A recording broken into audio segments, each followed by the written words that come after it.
Hello friends, तो आज की इस वीडियो में हम कवर करेंगे ताज का शासन 1858 से 1947 तक, जिसमें हम पढ़ेंगे 1858 का भारत सरकार का अधिनियम। So let's start. इस महत्वपूर्ण कानून का निर्माण 1857 के विद्रोह के बाद किया गया, जिसे भारत का प्रथम स्वतंत्रता संग्राम या सिपाही विद्रोह भी कहा जाता है। भारत के शासन को अच्छा बनाने वाला अधिनियम नाम के प्रसिद्ध इस कानून ने ईस्ट इंडिया कंपनी को समाप्त कर दिया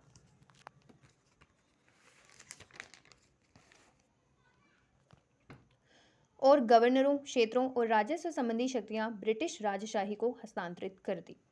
1857 के अंदर रिवोल्ट होता है, जिसकी वजह से कंपनी का शासन ब्रिटिश क्राउन के पास चला जाता है। और इस तरीके से इस अधिनियम की विशेषताएं इस प्रकार थी। इसके तहत भारत का शासन सीधे महारानी विक्टोरिया के अधीन चला गया। गवर्नर जनरल का पदनाम बदलकर भारत का वायसराय कर दिया गया। सबसे पहले हमने 1773 के रेगुलेटिंग एक्ट में देखा था कि बंगाल का गवर्नर जनरल बनता है। और उसके बाद आई थिंक 1833 के चार्टर एक्ट में हमने देखा था कि बंगाल के गवर्नर जनरल को भारत का गवर्नर जनरल बनाया जाता है। और इस तरीके से हम देखते हैं 1858 के भारत सरकार अधिनियम में हमें दिखाई देता है कि भारत में जो है गवर्नर जनरल का पदनाम बदलकर बना दिया जाता है भारत का वायसराय कर दिया जाता है उसके नाम को। वह यानी वायसराय भारत में ब्रिटिश ताज का प्रत्यक्ष प्रतिनिधि बन गया। लॉर्ड कैनिंग भारत के प्रथम वायसराय बने। ठीक है, हम उसको रिकॉल कर लेते हैं पहले वाले को। 1773 में हम देखते हैं क्या, लॉर्ड वॉरेन हेस्टिंग को बंगाल का प्रथम गवर्नर जनरल बनाया जाता है। उसके बाद 1833 में भारत का गवर्नर जनरल बनाया जाता है लॉर्ड विलियम बेंटिक को। और उसके बाद 1858 में भारत सरकार अधिनियम में भारत का पहला वायसराय बनाया जाता है लॉर्ड कैनिंग को। सेकंड पॉइंट है, इस अधिनियम ने नियंत्रण बोर्ड और निदेशक कोर्ट समाप्त कर भारत में शासन की द्वैध प्रणाली समाप्त कर दी। इसमें नियंत्रण बोर्ड और निदेशक कोर्ट को समाप्त करके भारत में जो द्वैध शासन प्रणाली चल रही थी उसको समाप्त कर दिया गया। थर्ड पॉइंट है, एक नए पद भारत के राज्य सचिव का सृजन किया गया, जिसमें भारतीय प्रशासन पर संपूर्ण नियंत्रण की शक्ति निहित थी। यह सचिव ब्रिटिश कैबिनेट का सदस्य था और अंततः ब्रिटिश संसद के प्रति उत्तरदायी था। फोर्थ, भारत सचिव की सहायता के लिए 15 सदस्यीय परिषद का गठन किया गया, जो एक सलाहकारी परिषद थी। परिषद का अध्यक्ष बनाया गया भारत सचिव को। फिफ्थ, इस कानून के तहत भारत सचिव की परिषद का गठन किया गया, जो एक निगमित निकाय थी और जिसे भारत और इंग्लैंड में मुकदमा करने का अधिकार था। इस पर भी मुकदमा किया जा सकता था। 1858 के कानून का प्रमुख उद्देश्य प्रशासनिक मशीनरी में सुधार था। प्रशासनिक मशीनरी में, जो कि कंपनी के शासन के टाइम पर बहुत खराबी आ गई थी। तो 1858 के कानून का प्रमुख उद्देश्य क्या हो गया, प्रशासनिक मशीनरी में सुधार, जिसके माध्यम से इंग्लैंड में भारतीय सरकार का अधीक्षण और उसका नियंत्रण हो सकता था। इसने भारत में प्रचलित शासन प्रणाली में कोई विशेष परिवर्तन नहीं किया। 1861 का फिर भारत परिषद अधिनियम आता है। 1857 की महान क्रांति के बाद ब्रिटिश सरकार ने महसूस किया कि भारत में शासन चलाने के लिए भारतीयों का सहयोग लेना आवश्यक है। इस सहयोग नीति के तहत ब्रिटिश संसद ने 1861, 1892 और 1909 में 3 नए अधिनियम पारित किए। 1861 का भारत परिषद अधिनियम भारतीय संवैधानिक और राजनीतिक इतिहास में एक महत्वपूर्ण अधिनियम था। इस अधिनियम की विशेषताएं इस प्रकार थी। इसके द्वारा कानून बनाने की प्रक्रिया में भारतीय प्रतिनिधियों को शामिल करने की शुरुआत हुई। यानी पहली बार जो है भारतीय प्रतिनिधियों को शामिल किया गया कानून बनाने के लिए।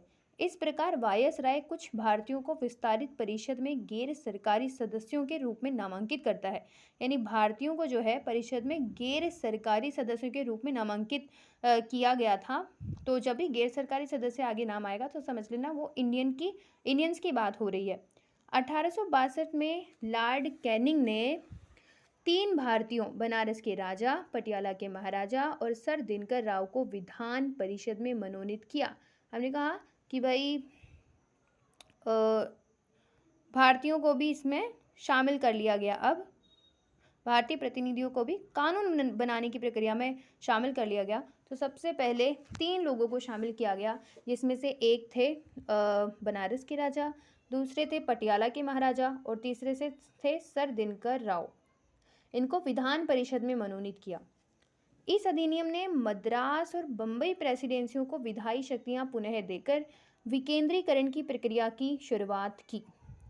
अब पहले हमने देखा था कि सेंट्रलाइजेशन हो रहा था, अब हम यहाँ पर देखेंगे डिसेंट्रलाइजेशन होगा 1861 के अधिनियम में। तो इस अधिनियम ने मद्रास और बम्बई प्रेसिडेंसियों को विधायी शक्तियां पुनः देकर विकेंद्रीकरण की प्रक्रिया की शुरुआत की।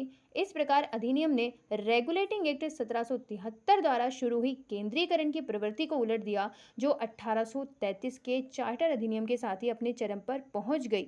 इसका मतलब यह है कि 1773 के रेगुलेटिंग एक्ट में हमें क्या दिखाई देता है, केंद्रीकरण दिखाई देता है, यानी सेंट्रलाइजेशन दिखाई देता है। इसका मतलब ये है कि वहाँ पर क्या होता है, बंगाल के गवर्नर को बंगाल का गवर्नर जनरल बना दिया जाता है, जो कि जो भी ब्रिटिशर्स के अंडर में एरियाज होते हैं उन सबका हेड बन जाता है। जैसे मद्रास और बॉम्बे प्रेसिडेंसीज भी उसके अंडर में आने लग जाती है, तो वहाँ पर हमें सेंट्रलाइजेशन दिखाई देता है। और वो चरम सीमा पर पहुंचता है 1833 के चार्टर अधिनियम में, जहां पर मद्रास और बॉम्बे की विधायी शक्तियों को भी छीन लिया जाता है ना, और उसको भारत की जो है गवर्नर जनरल के अंडर में कर दिया जाता है। तो वहां तो हमें दिखाई देता है सेंट्रलाइजेशन।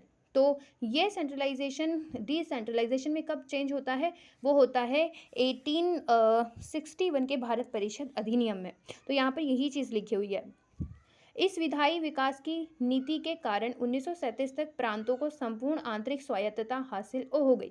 प्रांतों को क्या हुआ, संपूर्ण आंतरिक जो है स्वायत्तता हासिल हो गई।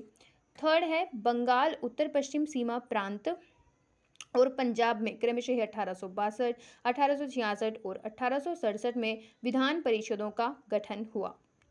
फोर्थ है, इसने वायसराय को परिषद में कार्य संचालन के लिए अधिक नियम और आदेश बनाने की शक्तियां प्रदान की। इसने लॉर्ड कैनिंग द्वारा 1859 में प्रारंभ की गई पोर्टफोलियो प्रणाली को भी मान्यता दी। इसके अंतर्गत वायसराय की परिषद का एक सदस्य एक या अधिक सरकारी विभागों का प्रभारी बनाया जा सकता था तथा उसे उस विभाग में काउंसिल की ओर से अंतिम आदेश पारित करने का अधिकार था। इसने वायसराय को आपातकाल में बिना काउंसिल की संस्तुति के अध्यादेश जारी करने के लिए अधिकृत किया। किसको, वायसराय को। जो अध्यादेश अभी राष्ट्रपति जारी करता है ना, तो वो उस टाइम पर वायसराय को अधिकार दिया गया था, आपातकाल में जो है वो बिना किसी काउंसिल की संस्तुति के अध्यादेश जारी करने का अधिकार रख सकता था। और ऐसे अध्यादेश की अवधि होती थी मात्र 6 माह की। फिर हम पढ़ेंगे 1892 का भारत परिषद अधिनियम।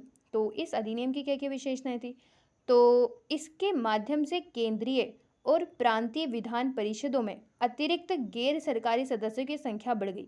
ठीक है, प्रांतीय, केंद्रीय और प्रांतीय विधान परिषद है ना। पहले तो सिर्फ एक कार्यकारी परिषद होती थी जो कि सिर्फ सारा काम वही संभालती थी। उसके बाद विधान परिषद की स्थापना हुई थी, जिसको हमने छोटी संसद कहा था पहले के एक्ट्स में।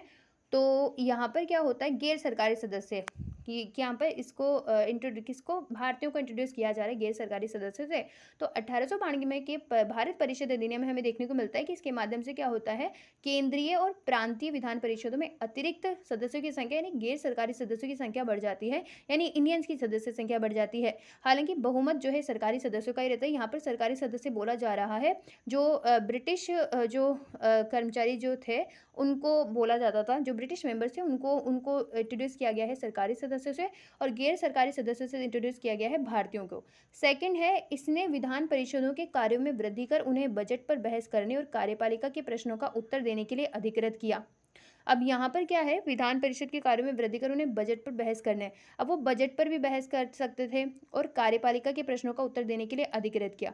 इसमें केंद्रीय विधान परिषद और बंगाल चैम्बर्स ऑफ कॉमर्स में गैर सरकारी सदस्यों के नामांकन के लिए वायसराय की शक्तियों का प्रावधान था। इसके अलावा प्रांतीय विधान परिषदों में गवर्नर को जिला परिषद, नगर पालिका, विश्वविद्यालय, व्यापार संघ, जमींदारों और चैम्बर ऑफ कॉमर्स की सिफारिशों पर गैर सरकारी सदस्यों को नियुक्त करने की शक्ति थी।